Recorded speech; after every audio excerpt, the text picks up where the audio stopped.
The second thing I want to say is thanks to Dr. Ray Christie, because when I turned out to be positive a week ago, on the spur of the moment, and he's very good at this, although I'm sure he doesn't want to make it regular practice, he kind of just jumps right in and does what he does. And so, Brad, I owe you big time, and the lunch we were going to have after you got settled in your new house, now it's a double lunch, both times a week.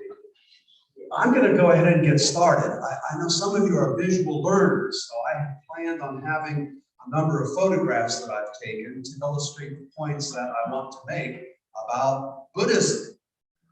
And what we've done thus far, please recall, if we can go back a few weeks ago, the last time we were together. Oh, we're good. Oh, well, we were good.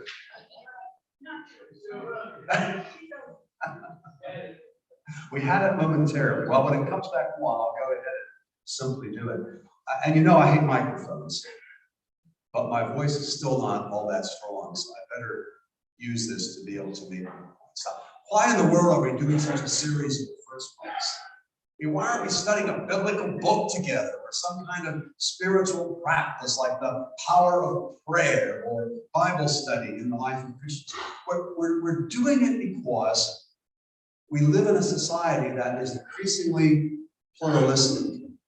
And you and I don't even have to leave the sacred turf of Greenwood, to which I moved about a year ago, to encounter people of other faith traditions. And you know people that you relate to professionally or personally in your neighborhood, or persons that you are acquainted with who come from a different faith tradition. So the idea is for us to understand where these faith traditions come from and look at the founders of them and then see how that informs the religion that people practice. And so we started the first week with Judaism, arguably the smallest, or perhaps the oldest, religion in the world today. And we discovered some things about Judaism in terms of the Jewish roots of our Christian tradition and the Jewish ethnicity and the Jewish religion of Jesus of Nazareth. And I told you, he never went to church on Sunday. So when I was a little kid, my mom said, Clifford, always my formal name when I was going to be in trouble, it's time to get up for church. I don't want to go to church. Well, you get up and go to church because Jesus went to church every Sunday. No, he didn't. He was Jewish. So he went not to church, but to the synagogue in Nazareth, right? And he didn't go on Sunday, he went on Saturday. But my mom was such a good cook, I didn't want to test the waters of challenging her. The food was more important than the point of historical accuracy. And then we looked at Islam, undoubtedly the most controversial religion in the world today, but the second largest. Right after us Christians, right? Over 2 billion Christians in the world today, nearly 2 billion Muslims, only a small percentage of which happen to be radical and happen to be terrorists. And I tried to make the point that the Ku Klux Klan is no more Christian than terrorists are faithful Muslims. Think about that one for a second. So we dealt with that. Today we deal with Buddhism, which is a religion of about 500 million folks in the world today, largely in Southern and Southeast Asia. So what I want to do today is talk a bit about Buddhism, and it's very, very important for me to allow time for us to have conversation. Before the session began today, before we had all these technical difficulties, I was chatting with a member of this group, and that person said, you know, some of the things you said in the past, I don't agree with. And I said, well, that's good. Because where there are 3 Presbyterians, there are 4 opinions. So if you disagree with me, that's just fine, because people can have different points of view. Somebody asked me once, well, how can people have different points of view on the same thing? And I said, Matthew, Mark, Luke, and John. They're not all precisely the same, right? So we can have differences of opinion when we're looking at the same kind of thing. And I think probably we're going to be in trouble in terms of the technology. So here we go. unlike some religions in the world. It's behind you. Oh, it's coming up. Good, good, good, good, good. Some of you obviously have a greater power of prayer than I do. You're working off the thumb drive, D. On the thumb drive? In the other? Oh, okay.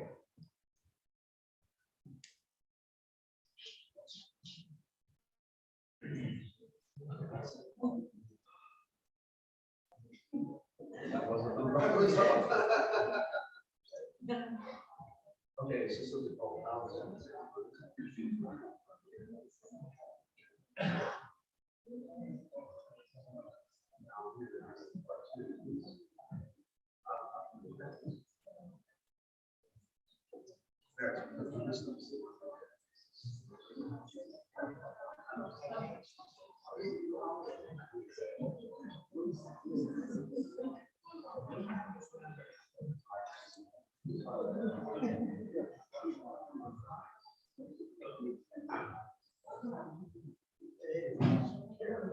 Oh my goodness.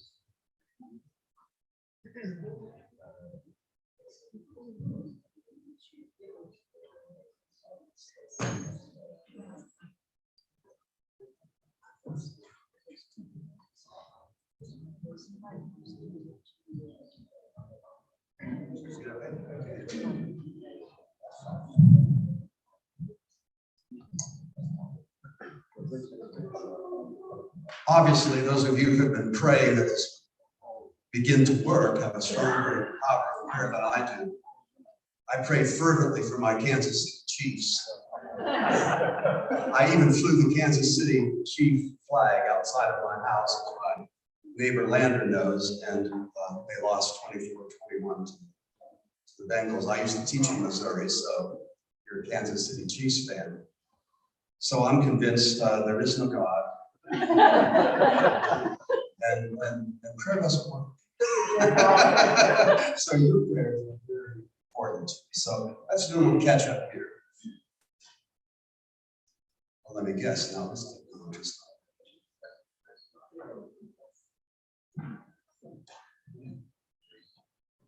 thing over there, I think will work in Kyle. They have to go.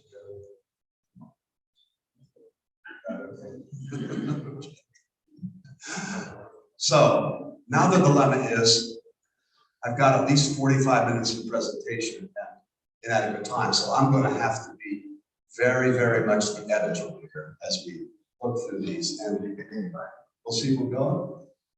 Aha, okay, we'll catch up. Okay. When we talk about Buddhism, we talk about a religion from a different part of the world, and people in that different part of the world have different ways of seeing reality. So words like karma and reincarnation, etc., are just simply part and parcel of the way they see the world. So it's a little harder for us sometimes to be able to move to a different area of the world where a different religion originated, because our worldview is very different. We don't typically think in terms of karma and reincarnation and multiple lives. But in that part of the world, that's just part and parcel. And as familiar as Jesus would be to us in Western culture, the figure of Siddhartha, Gautama, Buddha, is just as familiar there. So what about Siddhartha Gautama? I put these approximate dates of his life because they are sorely argued among scholars. So largely 563 BC or BCE, before the Common Era, to 483 BC or BCE. So lived to be about the age of 80. He was a Hindu. He grew up Hindu. He was a member of the Kshatriya caste of Hinduism. That's reserved for persons who are political leaders and members of royalty. Unlike the top caste, by the way, which would be read like this, would be priests and pastors and scholars. We are the top caste, the Brahmins. And you are not. So the second caste would be Kshatriya, and that was indeed Siddhartha. He was thoroughly spoiled by his dad. He grew up in luxury. His dad protected him from anything in life that simply would be disturbing. Born in what is present-day Nepal, in Lumbini, that is formerly just northern India. Although his father tried to protect him from anything unpleasant, he was able to venture forth from the palace one time, and he bumped into 4 particular things that he saw. The first thing he saw was a sick person. And he said to his companion, "What's that?" His companion said, "Oh, that is illness, my lord." And Siddhartha said, "You mean people can get ill? I can get sick on this." Then he bumped into an elderly person, senior citizen, a person who was kind of bent over and walking with some difficulty, not feeling very strong. I can identify with that the last 2 weeks thanks to COVID and feeling some fatigue. And he said to his companion, "What is that?" And his companion said, "Well, that's old age." And Siddhartha said, "Well, am I exempt from that?" "No, old age comes to us all." And then he continued in his journey and he bumped into a corpse. And he said to his companion, "Well, what is that?" His companion said, "That's a dead person." "Well, does death come to us all, even to I, prince of the Kshatriya caste?" "Oh, yes, my lord." The fourth sight, the fourth thing he bumped into was a wandering, begging Hindu monk who had a serene, calm look on his face. So they go back to the palace, and Siddhartha is shaken up. He is disturbed. He is uncomfortable. And so he says, "I'm going to leave the palace. I'm going to leave my wife Yashodhara and my son Rahula, and I'm going to begin a spiritual journey. And I'm not going to stop until I have determined the answer to my question. What's the meaning of life? When there's sickness and there's old age and there is death." He wanders for 6 years. It's not a short journey. It's not backpacking through Europe after your senior year in college. It's 6 years long. And finally, he comes to a tree called the Bodhi tree. You can still go and sit under it, by the way, in current Nepal. It's not the same old tree. It's one of the generations that's come after it. And he sits under that tree and he meditates for 7 weeks. 7 weeks. And that's like half a semester of length, right? So he meditates for half a semester. And finally, he gets it. And what he gets are the 4 noble truths. And the first one is, life ain't easy. Life involves suffering. Andrew, to pick on you, that there are midterm exams. There's the loss of loved ones. There are the pains of old age, and so I take a leave every morning with my vitamins because I have some basketball arthritis in my knees. There's the loss of and suffering of disappointment, of life not turning out the way that we want. Noble truth number 1, life involves suffering. A lot of suffering comes from desire. And the word that Buddhists use is tanha. And tanha is not the desire to do well in class, not the desire to do well as a Christian, not the desire to make the most of yourself. It's that raging little wild person inside of you that says, "I never have enough. I never am enough." And it creates a kind of desire in you that can never be satisfied. And as a result, we suffer. One of my best friends was examined by the Cleveland Cavaliers. And they said, "I'm sorry, you're 2 inches too short. We're not going to draft you." His dream was to be a professional professional basketball player. He didn't become that. As a result, he suffered. The third and the fourth noble truths are, if you can, I'll use a good Buddhist word, if you can extinguish desire, then you can extinguish or get rid of suffering. So if you could simply put water on top of that little wild person running around inside of you that says, I want, I desire, I need. Then you can eliminate desire.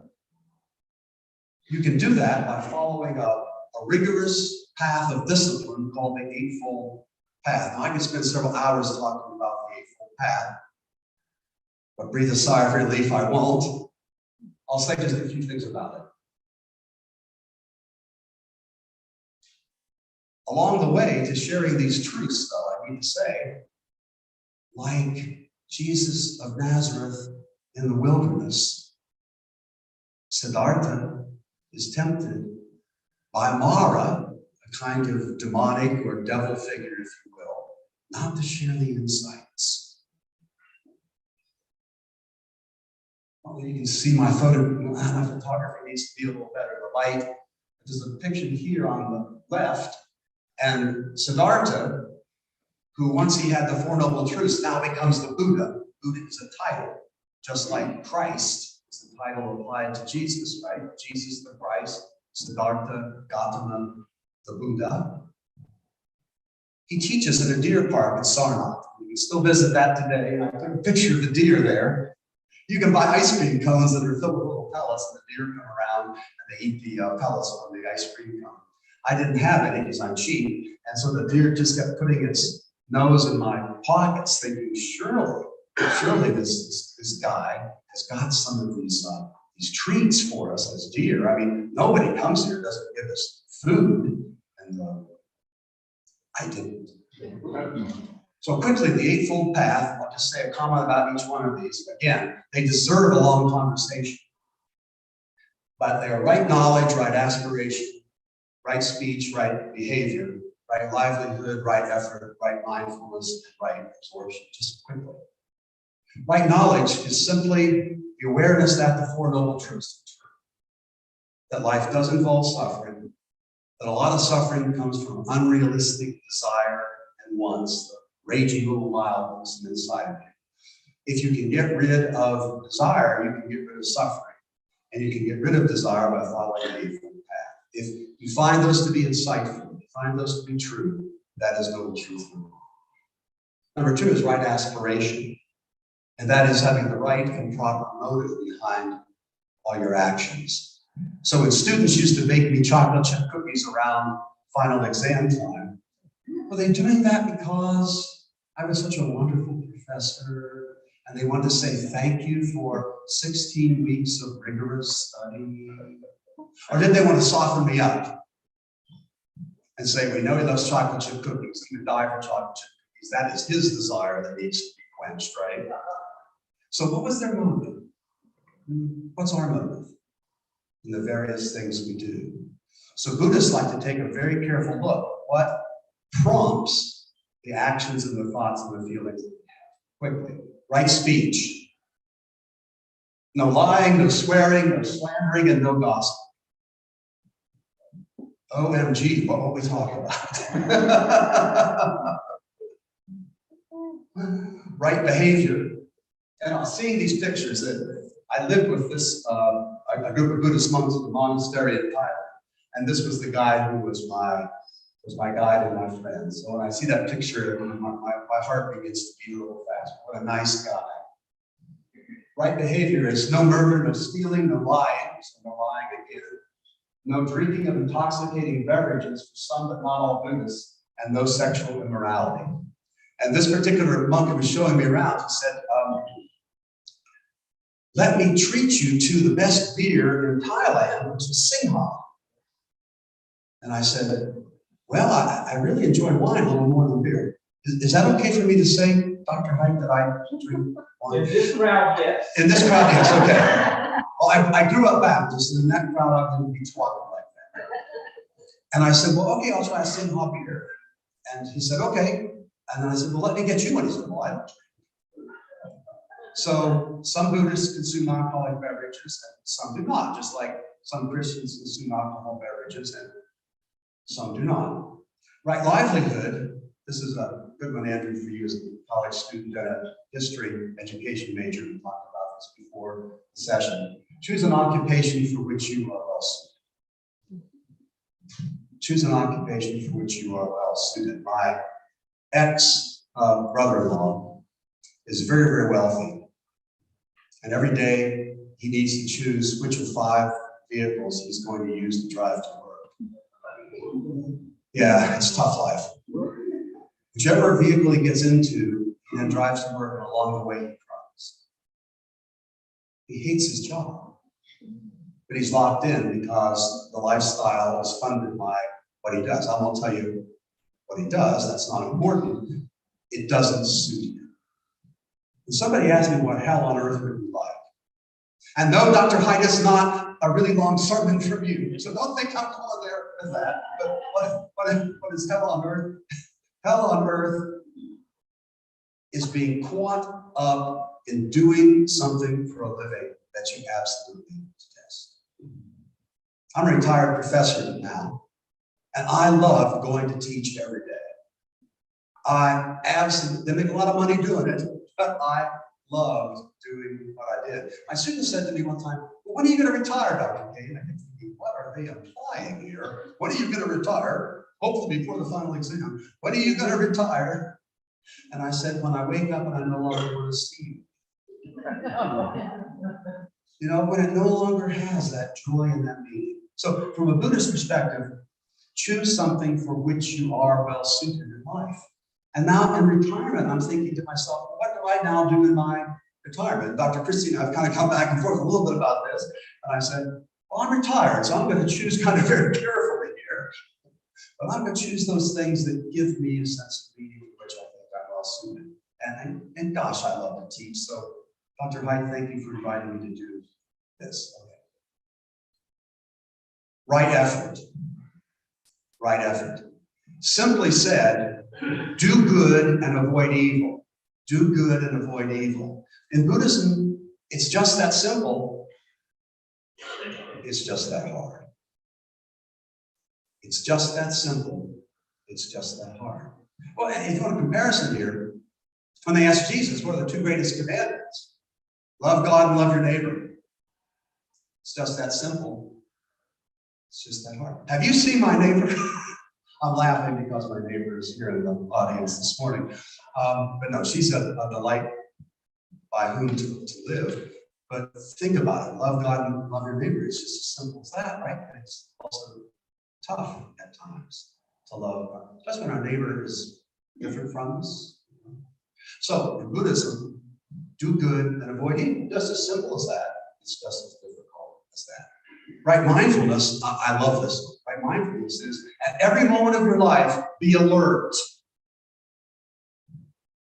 Be awake. Don't live life as a spectator. Live life as a player on the field. I know you were football players. On the field or on the court or on the track or in the music room or whatever you're doing. Live life as a participant. Don't live life as a spectator. Live life as a participant. You know, when I used to get in my car to go to university, my mom would always say to me, God rest her soul, she would lean over and she would say, now you be mindful. What does she mean by that?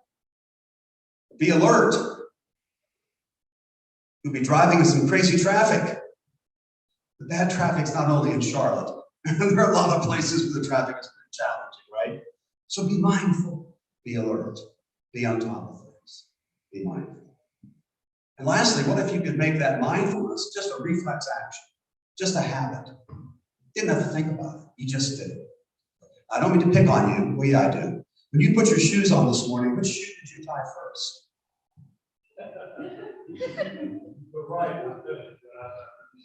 Did you have to say to yourself, I'm going to choose to tie the right foot shoe first? No, you just did it. I tie my left always. I don't know why, I just do it. What if mindfulness became just simply a habit? Just a reflex action? Rather than have to think about it, okay, I need to pay attention, right? Or if you just automatically. So that becomes the last of noble truths. Okay, quickly moving. Buddhist confession of faith, what would that look like? Well, a Buddhist would confess refuge or commitment to three jewels, the triple gem. I take refuge in, you can translate that, I commit myself to. First off, the Buddha. Secondly, the Dharma. And Dharma, unlike Hinduism, which means your duty as a caste member, Dharma in Buddhism means the teachings of the Buddha. The teachings of the Buddha. And the third would be the Sangha, which is really the Buddhist community. The Buddhist community. So very quickly again, how would that compare to confessions of faith and other traditions? For me as Christians, Jesus Christ is my Lord and Savior. Or echoing Peter from the Gospel of Matthew, you are the Christ, the Son of the living God. That's my confession. In Judaism, Shema Yisrael, Adonai Eloheinu, Elonai Echad. That is, hear, O Israel, the Lord our God is one.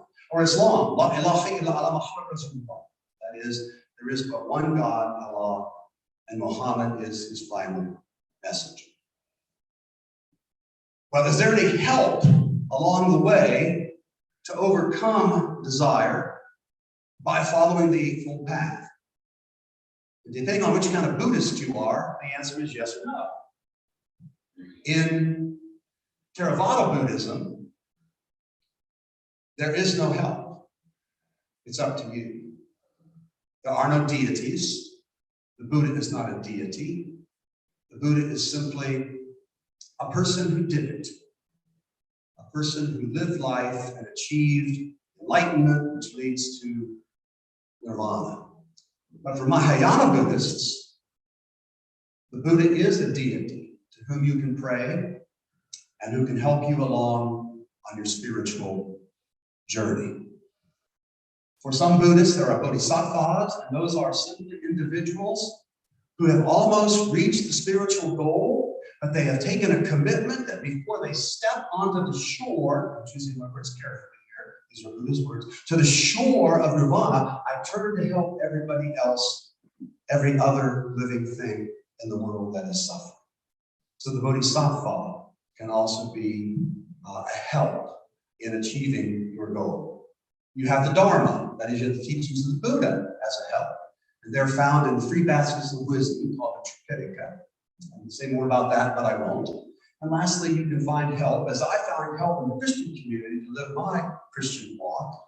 You can also find help from the Buddhist community. Well, what are some differences then between Buddhism and Christianity? Well, first off, and very prominently, if you are a Theravadan Buddhist, that is, if you follow the Theravada school, that would be in Thailand, in Cambodia, for example, you're on your own. There is no spiritual being or spiritual reality which can help. If you are a Mahayana Buddhist, which would be in India or Vietnam, say, then you do have help. The Buddha can be appealed to as a spiritual aid. A couple other differences. As I mentioned before, Siddhartha is born in luxury. His dad spoils him rotten. He has music, he's trained in the martial arts, he has the finest clothes, he eats only at Pascal's. I live down the street from Pascal's, and my goodness, that is my temptation. The food there is so wonderful. He has a bevy of bodacious babes. That is, he has dancing girls in the harem. He's got it really pretty good. Compare that then to Jesus, who's born in a humble, stable setting and grows up not as royalty in terms of earthly royalty, but really grows up as a Mediterranean peasant. And I mean, no disrespect, Jesus is my Lord and Savior. So that's not disrespectful, that's just descriptive. Jesus grows up in a backwater place, in a backwater part of the Roman Empire. He grows up a Mediterranean peasant. Siddhartha grows up as a wealthy prince. And lastly, as I mentioned before, because on the night of the Great Renunciation, when he leaves to go wander for 6 years to try to figure out the meaning of life, he leaves his wife Yashodhara and leaves his son Rahula in order to engage in that spiritual journey. And Jesus is not married, does not have children. Well, what about some similarities quickly? I want to allow some time for our questions and answers, so I'll move quickly. Again, for some Buddhists, and actually for the majority of Buddhists, or probably 80% of Buddhism worldwide is Mahayana, and they believe that the Buddha was a divine figure. Likewise, we view Jesus to be human and divine. There are nativity stories for both Siddhartha and for Jesus. If we had more time, I could tell you about the Buddha being born into a golden net, attended by all kinds of spiritual beings, and his mom has Siddhartha without any kind of birthing pain, etc., etc. We have nativity stories about Jesus as well, right? We read those in Matthew and Luke, not in Mark and not in John, Matthew and Luke. Again, Siddhartha was unsuccessfully tempted by Mara, the figure of the devil and the demonic, not to share his insights. And Jesus, for 40 days and 40 nights in the wilderness, right, is also tempted, but successfully resists. And lastly, as I mentioned to you before, the Buddha is a title, it's not a name. And Christ is not a name. Christ is also a title. I know some people have that kind of families who get ready for choir, and so do that when you need to. I will not be insulted. People walk out on me on a regular basis anyway, so it doesn't really bother me one single iota. So moving once again, what could we as Christians learn from Buddhism? And forgive this being somewhat personal, but these are things that have kind of informed my faith, and maybe you would find them interesting as well. First of all, in Buddhism, prayer is not so much an appeal to a divine figure to help you, but a clarification for action on your part. And as you know, I used to occupy a endowed chair named after C.S. Lewis, and so forgive the C.S. Lewis reference, but there it is. And he said, basically, prayer doesn't change God, prayer changes you. A quick example to illustrate. Years ago at the university, the secretary to the academic dean had a son who was taken to, I think it was Afghanistan, to serve in a very risky kind of environment. You all know about that. There were a group of Christians on the campus, and we met on a regular basis for prayer, and one person in the group said, we need to pray that Joyce feels comforted in her anxiety and her loneliness regarding her son. We need to pray that God will go and make her feel better. And a wise person in our prayer group, a fellow religious studies professor, said, no, we need to pray that we will go and spend time with Joyce and help her feel less anxious and feel comforted with the anxiety about her son serving in Afghanistan. So for me as a Christian, I sometimes think, okay, there are some issues and problems that I can do very little concerning. So every morning at 5:30 when I get up and I have prayer time, I will pray for those things. But I will also pray for me to do what I can do to be able to assist other people and not put it all off on God. What's that phrase that a student said to me once? God won't blow your nose for you. The last 2 weeks I've come to understand that with all that doggone congestion and COVID. So what are the things that I got to turn over to God? Because I can't do anything about them. But what about the things that I could do something about? What about the things that I could do in partnership with God? Prayer doesn't change God. Gee, God, I'm praying to you because I'm going to persuade you to be nice to me. Maybe prayer changes of Cain. Maybe. Secondly, and this is important to me as an environmental scientist, that is, Buddhism expands the range of ethics from humans to non-human living beings. In Buddhism, when you think about the rights of other living things, it's not just Homo sapiens sapiens. It's all living things. All sentient beings is the way that Buddhists put it.